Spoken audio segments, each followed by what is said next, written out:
உழவர் உலகம் வேட்டியில் உதயம். உதயம் வேட்டிகள் ஷர்ட்டுகள். நாடாளுமன்ற தேர்தலுக்கு பின் அதிமுக காணாமல் போகும் என்று பாஜக மாநில தலைவரும் அக்கட்சியின் கோவை தொகுதி வேட்பாளருமான அண்ணாமலை புதிய தலைமுறைக்கு அளித்த சிறப்பு நேர்காணலில் தெரிவித்திருந்தார். இதற்கு அதிமுக தரப்பில் கடும் எதிர்ப்பும் தெரிவிக்கப்பட்டுள்ளது. கடந்த ஆண்டு வரை கூட்டணியில் இருந்த அதிமுகவும் பாஜகவும் தங்களுக்குள் இருந்த கூட்டணியை முறித்துக் கொண்டன.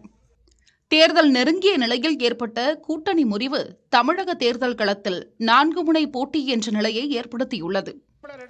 அதிமுக தலைமையில் தனி கூட்டணியும் பாஜக தலைமையில் தனி கூட்டணியுமாக உருவாகி தேர்தலை சந்திக்கின்றன.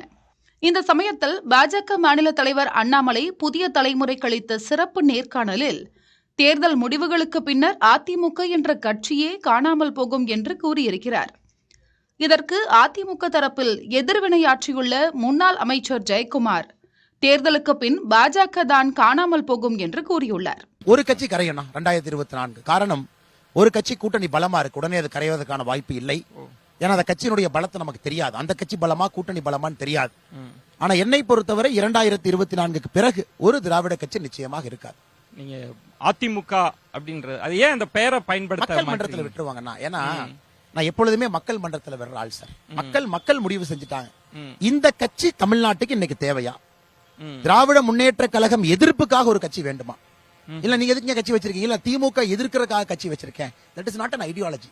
2019 நான் கட்சிக்கு வந்ததிலிருந்து நான் சொல்றது, அதிமுகனால் மட்டும்தான் பாரதிய ஜனதா கட்சிக்கு 2019 பின்னடைவு.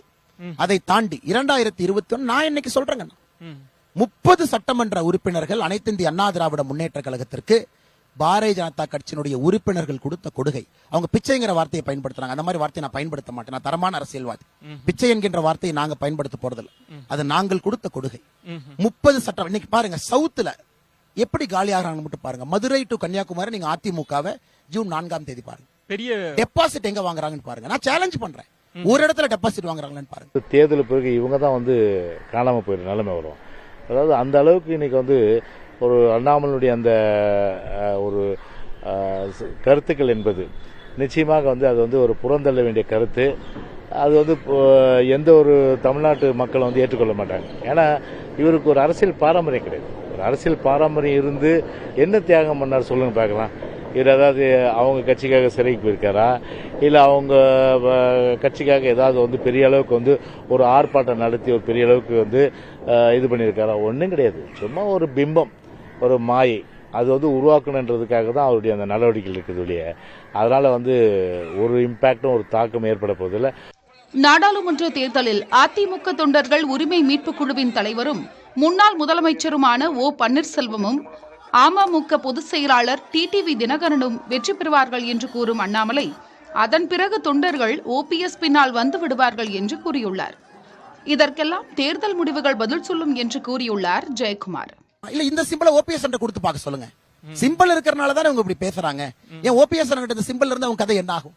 அதனால இவங்க ஏதோ தலைவர்களுக்கு ஓட்டு வருதுன்னு நினைச்சுக்கிறாங்க. புரட்சி தலைவருக்கும் புரட்சி தலைவிக்கும் அந்த கட்சியில் இருக்கக்கூடிய சில நல்ல தொண்டர்களுக்கும் அந்த சிம்பிளுக்கும் வரக்கூடிய ஓட்டு.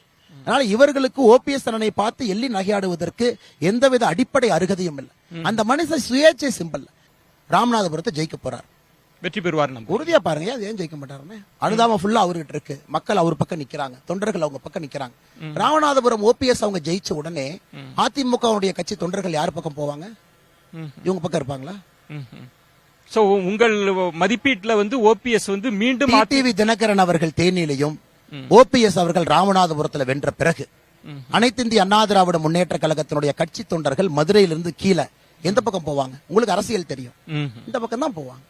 இன்னைக்கு டிடிவி தினகரன் தேனியில 50% வாக்கு பெற்று ஜெயிக்க போறாங்க. கத்துக்குட்டி அரசியல் அறவேக்காடு இல்லையா. இதுக்கு பாத்தீங்கன்னா இப்போ பித்தம் பிடிச்ச மாதிரி இப்போ புத்தி சுவாதனை ஏற்பட்டு இப்போ ஆட்டை கடிச்சு மாட்டை கடிச்சு மனுஷன் கிடக்கிற கதையா எங்க மேல இப்போ அந்த கோவத்தை திரும்பிடுது.